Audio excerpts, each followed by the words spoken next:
मित्रांनो, या व्हिडिओमध्ये तुम्हा सर्वांचं स्वागत। देशभरामध्ये सध्या महत्त्वाचा मुद्दा गाजतोय तो म्हणजे वोट चोरीचा, मतदान चोरीचा। मतदार याद्यांमधनं अनेकांची नावं गहाळ झालेली आहेत। ती कुणी गहाळ केली, कधी गहाळ केली, ती का गहाळ झाली याच्याबद्दल वेगवेगळे पक्ष आपापल्या पद्धतीनुसार, आपापल्या कुवतीनुसार आणि आपापल्या समजुतीनुसार त्याच्यावरती कसं काम केलं पाहिजे याच्याबद्दल व्यूहरचना आखतायत। हा झाला लोकशाहीचा एक महत्वाचा भाग की जे कोणी पक्ष, ज्या कोणी पक्ष संघटना एकंदरीत लोकशाहीच्या संरक्षणासाठी किंवा निवडणुकीमध्ये जिंकण्यासाठी उतरतात, त्या सगळ्यांनी एकत्र येऊन जी लोक आपल्याला मतदान करणार आहेत, जी लोक आपल्या बाजूने असतील, त्यांची नावं मतदार याद्यातनं काढली जात तर नाही आहेत ना, याच्याबद्दल ते लोक शहानिशा करतायत। ते केलंच पाहिजे। परंतु मतदार याद्यांमधनं अल्पसंख्याक समुदाय असतील, दलित समुदाय असेल किंवा इतर अतिपिछडा किंवा ज्याला मायक्रो मायनॉरिटी असं आपण म्हणतो, त्या समाजातील लोकांची नावं का वगळली जात असतील किंवा वगळली का गेलेली आहेत याच्याबद्दल सध्या उहापोह होतोय। हे सगळं होत असताना एक गोष्ट आपल्या सगळ्यांच्याच डोक्यात आली, सगळ्यांनीच त्याच्याबद्दल बोलले। ती गोष्ट म्हणजे याच्या मागे मास्टर माइंड कोण आहे, की election commission of India, election commission of Maharashtra आता हे ज्या पद्धतीनं काम करतायत, ज्या पद्धतीनं त्यांची एक आपण ज्याला म्हणूयात इकोसिस्टीम तयार झालेली आहे, ती इकोसिस्टीम नेमकं सांभाळते कोण? अशी कोणती शक्ती आहे जी शक्ती काहीही करायला त्यांना मनाई करत नाही? आपल्याला वाटेल तसा कारभार, मनसोक्त कारभार, वाटेल त्या पद्धतीनं म्हणजे मतदार याद्यांची फेरफार असेल किंवा मतदार याद्यातनं लोकांची नावं वगळण्याची जी काही पद्धती असेल त्याच्याबद्दल सगळेच लोक बोलतात, बोललंच पाहिजे। पण मगाशी म्हटल्याप्रमाणे याच्या मागचा मास्टरमाइंड कोण आहे? तर याच्या मागचा मास्टरमाइंड कोण असेल याच्याबद्दल मला असं वाटतं की व्हिडिओ बघणाऱ्या कुणालाही शंका नसेल की नेमके कोण लोक या संपूर्ण प्रक्रियेमागे आहेत। तर महत्वाचं म्हणजे भाजप, भारतीय जनता पार्टी, त्याचे वरिष्ठ नेते, त्याचबरोबर त्यांनी बसवलेले वरिष्ठ अधिकारी, मग ते अधिकारी वेगवेगळ्या मिनिस्ट्रीमध्ये असू देत की ते अधिकारी इलेक्शन कमिशन ऑफ इंडिया मध्ये असू देत, त्यांनी आपली एक इकोसिस्टीम तयार केली। त्या इकोसिस्टीम मधून त्यांनी आपली लोक त्या ठिकाणी बसवली आणि तिथे बसलेली लोक त्यांना हवं तेच काम करतायत। आता भाजप काय असंच हे सगळं करू शकलं का? तर अजिबात नाही। भाजपची जी काही मातृसंस्था आहे, जिला राष्ट्रीय स्वयंसेवक संघ म्हटलं जातं, त्या राष्ट्रीय स्वयंसेवक संघानं सध्या देशभरात प्रत्येक राज्यात जे काही करायचा घाट घातलाय, जे काही ते करू मागतायत त्याच्याबद्दल बोलणं मला असं वाटतं की महत्वाचं आहे, त्याच्याबद्दल बोललंच पाहिजे। आज राष्ट्रीय स्वयंसेवक संघ आपलं स्थापना वर्ष जे आहे 100वे स्थापना वर्ष साजरं करत आहे। गेल्या 100 वर्षात RSSचं देशाच्या निर्मितीमध्ये काय योगदान राहिलेलं आहे हा खरं तर संशोधनाचा विषय असू शकेल। येस, संशोधन त्याच्यावरती झालंच पाहिजे। आता पुन्हा एकदा जसं मगाशी जसं म्हणालो, त्यांनी आपली एक इकोसिस्टीम तयार करून ठेवलेली आहे, तर त्यांनी आपले संशोधक देखील तयार करून ठेवलेले आहेत। हे संशोधक जे आहेत ते काय करतात? इतिहासाची मोडतोड करायची, कुठेतरी आपली लोक घुसवायची आणि ती कशी लार्जर दॅन लाईफ आहेत, ती कशी देशसेवेत होती, ती कशी स्वातंत्र्य लढ्यात होती, असा काही एक नरेटिव्ह पसरवण्याचा, तो लिहिण्याचा, खोटा इतिहास लिहिण्याचा आणि एक नरेटिव्ह, फेक नरेटिव्ह बदलण्याचा, फेक नरेटिव्ह लोकांपर्यंत पोहोचवण्याचा प्रयत्न ही सगळी मंडळी करतायत। आणि त्याचाच भाग म्हणून आज औरंगाबादमध्ये एक महत्वाची घटना घडली। औरंगाबादमध्ये काय घडलं? औरंगाबादमध्ये वंचित बहुजन आघाडी, ॲडव्होकेट प्रकाश आंबेडकर यांच्या मार्गदर्शनाखाली जी काही वंचित बहुजन आघाडी नावाची संघटना, पक्ष संघटना कार्यरत आहे, त्यांनी थेट मोर्चा काढला। हा मोर्चा कुठे काढला? तर थेट औरंगाबाद मधल्या, ज्याला आता छत्रपती संभाजीनगर म्हटलं जात आहे, संभाजीनगर मधल्या RSSच्या कार्यालयावरती त्यांनी मोर्चा काढला। आता याचं तत्कालिक कारण असं होतं की एका औरंगाबाद मधल्याच एका कॉलेजमध्ये RSSनं आपली सभासद नोंदणीचा एक ड्राईव्ह अरेंज केला होता।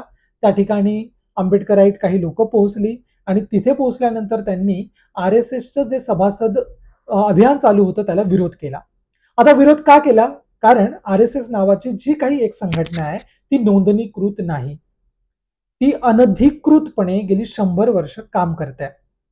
होय, भारतीय संविधानानुसार प्रत्येकाला आपल्या संस्था संघटना स्थापन करण्याचा, त्या वाढवण्याचा आणि त्याचा प्रचार प्रसार करण्याचं स्वातंत्र्य आपल्याला दिलेलं आहे.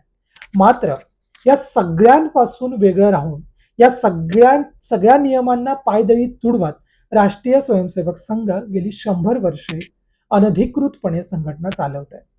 त्यांना संविधान मान्य नाहीये याचा हा महत्वाचा पुरावा. कारण जर संविधान मान्य असलं असतं तर RSSनं आपली नोंदणी केली असती. मग धर्मादाय आयुक्तांकडे जाऊन नोंदणी करण्यामध्ये काय म्हणजे कितीकसा वेळ त्यांना लागणार आहे, कारण तिथे सुद्धा त्यांची एक वेगळी इकोसिस्टीम तयार आहे. त्यांना तिथे जाऊन फक्त अर्ज करायचा आहे.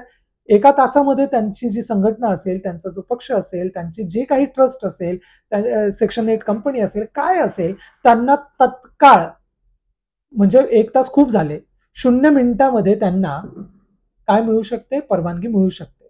परंतु त्यांना तसं करायचं नाही आहे.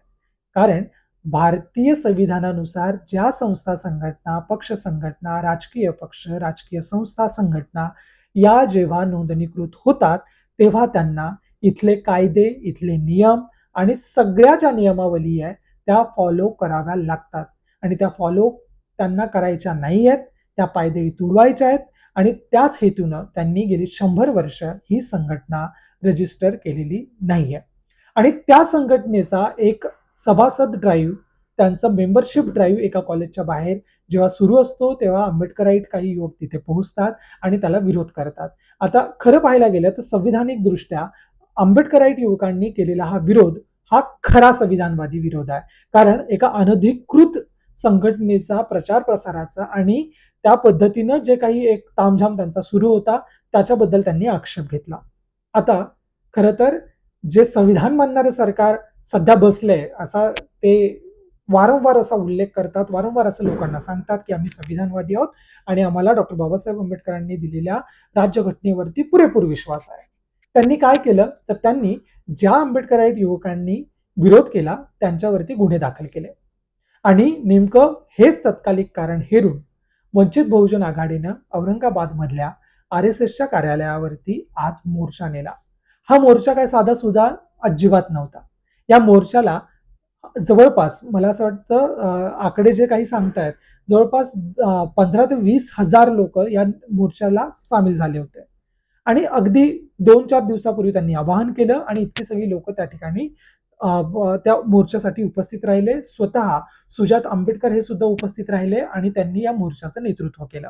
आता मोर्चाचं नेतृत्व जेव्हा स्वतः आंबेडकर करतायत, सुजात आंबेडकर करतायत आणि तेही थेट RSSच्या विरोधात, तेव्हा तिथलं वातावरण काय झालं असेल हे तुम्हाला कल्पना करता येऊ शकते. आणि मीडियामध्ये, माध्यमांमध्ये जे काही दाखवलं जात आहे, छावणीचं स्वरूप आलं, रस्त्यावरची वाहतूक वळवली गेली वगैरे वगैरे. या निमित्तानं एक महत्वाची गोष्ट अधोरेखित झालेली आहे, ती म्हणजे RSS सारख्या धर्मांध संघटनांना जर शिंगावरती घेण्याचं धाडस कोणी दाखवू शकतं तर ते केवळ आणि केवळ आंबेडकरी पक्ष, आंबेडकरी विचारधारा आणि त्याचबरोबर वंचित बहुजन आघाडी हेच आहे. कारण खरं तर वंचित बहुजन आघाडीनं RSSच्या विरोधात इतकं खुलं आवाहन करण्याचं काहीच कारण नव्हतं. परंतु जी काही विचारधारा आंबेडकराईट कम्युनिटी, आंबेडकराईट समाज, आंबेडकराईट प्रतिनिधित्व करणारे जे काही नेते आहेत, ते जे प्रतिनिधित्व मानणारी लोक आहेत, त्यांची जी विचारधारा आहे ती संघाच्या विरोधात राहिलेली आहे. आणि अचानकपणे आज सकाळपासून जे काही व्हॉट्सअप मेसेजेस सुरू झाले की कराडच्या, कोल्हापूरच्या किंवा साताराच्या कोणत्या तरी शिबिरात डॉक्टर बाबासाहेब आंबेडकर हजर होते आणि त्यांनी RSSची स्तुती केली वगैरे वगैरे. फेक नरेटिव्हचा आणखीन एक त्यांनी पिल्लू सोडून दिलं आणि त्याच्याबद्दल ते आता बोलायला लागले की स्वतः आंबेडकर कसे RSSचं कौतुक करतात वगैरे. पण हे आपण समजून घेतलं पाहिजे की ह्या फेक नरेटिव्हला आंबेडकराईट बळी पडणार नाहीत. इतर OBCs असतील, इतर SC मधल्या इतर काही जाती असतील, त्या कदाचित त्याला बळी पडतील किंवा पडू शकतात. मात्र आंबेडकराईट या फेक नरेटिव्ह मध्ये अडकणार नाही. कारण त्यांना माहिती आहे की या देशाचे 2 शत्रू मुख्यत्वे कोण असतील तर डॉक्टर आंबेडकर असं म्हणतात की भांडवलदार आणि ब्राह्मणवाद ही या देशाचे मुख्य शत्रू आहेत. रिडल्स इन हिंदुइझम मध्ये सुद्धा त्यांनी त्याच पद्धतीची मांडणी केलेली आहे. आणि ही मांडणी करत असताना त्यांनी असं सांगितलंय की शेटजी आणि भटजींचा जो काही पक्ष सध्या सत्तेत आहे, त्यांनी जेव्हा हिंदू महासभेच्या वेळेस म्हणजे त्यांचेच जे काही पूर्वसुरी राहिलेले आहेत, ज्यांनी हिंदू महासभेचं काम केलं, ज्यांनी जनसंघाची स्थापना केली, त्या सगळ्यांनी डॉक्टर बाबासाहेब आंबेडकर जेव्हा भारतीय संविधानाच्या एकंदरीत जडणघडणीमध्ये जेव्हा आपली मतं मांडत होते, नवे कायदे आणू बघत होते, हिंदू कोड बिलचा एक महत्वाचं विधेयक आणू बघत होते, त्यावेळेस याच संघाच्या मानसिकतेच्या लोकांनी त्यांची जिवंत प्रेतयात्रा काढलेली आहे. त्यामुळे डॉक्टर आंबेडकरांशी त्यांचं जैविक असं नातं असण्याचं काही एक कारण नाहीये. आज त्यांना डॉक्टर आंबेडकर प्रातस्मरणीय झालेले आहेत. का झालेले आहेत? कारण आंबेडकर नावाचा जो कोणी एक व्यक्ती होऊन गेलाय त्याला इरेज करणं, त्याला गाळणं, त्याला निग्लेक्ट करणं हे संघाला परवडणारं नाहीये. त्याच्यामुळे त्यांना सुलेखा कुंभारे आज जवळच्या वाटतायत, त्यांना रामदास आठवले जवळचे वाटतायत, त्यांना जोगेंद्र कवाडे जवळचे वाटतायत. ही सगळी कधी ना कधी आंबेडकराईट पॉलिटिक्सचा भाग असलेली लोक आज संघाच्या मांडीवरती जाऊन बसलेली आहेत. आणि अशा काळात वंचित बहुजन आघाडी जर असा काही निर्णय घेत असेल आणि थेट RSSच्या विरोधात एल्गार पुकारत असेल तर समजून घेतलं पाहिजे की या देशाचं सांस्कृतिक राजकारण योग्य पद्धतीनं सुरू आहे. आणि यातनं काँग्रेस पक्ष राहुल गांधी ज्या पद्धतीनं RSSच्या विरोधात बोलतायत, RSSच्या एकंदरीत त्यांची जी वर्किंग स्टाईल आहे त्याच्या विरोधात बोलतायत, परंतु थेट त्यांना शिंगावरती घेण्याचं धाडस काँग्रेस पक्ष दाखवत नाहीये. खरं तर महाराष्ट्र प्रदेश काँग्रेसनं वंचितच्या या मोर्चात सक्रिय सहभाग नोंदवायला हवा होता. जे शरद पवार आपल्या पुरोगामित्वाची नेहमी उजळणी करतात, नेहमी सांगतात की मी कसा फुलेशाह आंबेडकरांच्या बाजूचा आहे, त्यांनी सुद्धा या आंदोलनाला खरं तर पाठिंबा द्यायला हवा होता. परंतु जे काम काँग्रेस राष्ट्रवादीनं करायला हवं होतं, कारण मागच्या विधानसभा इलेक्शन आणि लोकसभेच्या इलेक्शनच्या वेळेस त्यांनी आम्ही कसे संविधानवादी आहोत आणि आम्हीच कसं संविधान वाचवणार आहोत याच्याबद्दल एक प्रचार केला होता आणि वंचित बहुजन आघाडीलाच त्यांनी बी टीम ठरवलेलं होतं. तर आज वंचित बहुजन आघाडीने जो काही मोर्चा आयोजित केला त्याच्यामध्ये राष्ट्रवादी काँग्रेस, शरद पवार, त्याचबरोबर काँग्रेस पक्ष कुठे होता हा एक वेगळ्या संशोधनाचा विषय असेल. परंतु जी काही आजची कृती औरंगाबादेत घडली त्याला आपण मनापासून दाद दिली पाहिजे. आणि हा एल्गार, फुले शाहू आंबेडकरी विचारांचा एल्गार असाच जर आपण चालू ठेवला तर येणारा भविष्यकाळ, येणारा काळ हा आंबेडकरवाद्यांचा असणार आहे. आंबेडकरवादी कोणत्या एका जातीचे नसतात, आंबेडकरवादी कोणत्या एका धर्माचे नसतात.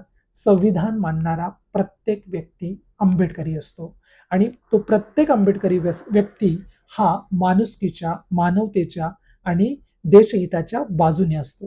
त्याच्यामुळे जातीपातीच्या पलीकडे जाऊन आपण आंबेडकरिझम समजून घेतला पाहिजे. शोषितांच्या, वंचितांच्या न्याय हक्कासाठी लढणाऱ्या प्रत्येकाला आपण बळ दिलंच पाहिजे. तर मित्रांनो, हा व्हिडिओ तुम्हाला कसा वाटला कमेंट बॉक्समध्ये जरूर कळवा आणि तुमच्या मित्रांना हा व्हिडिओ लाईक, शेअर, कमेंट करायला सांगा. धन्यवाद.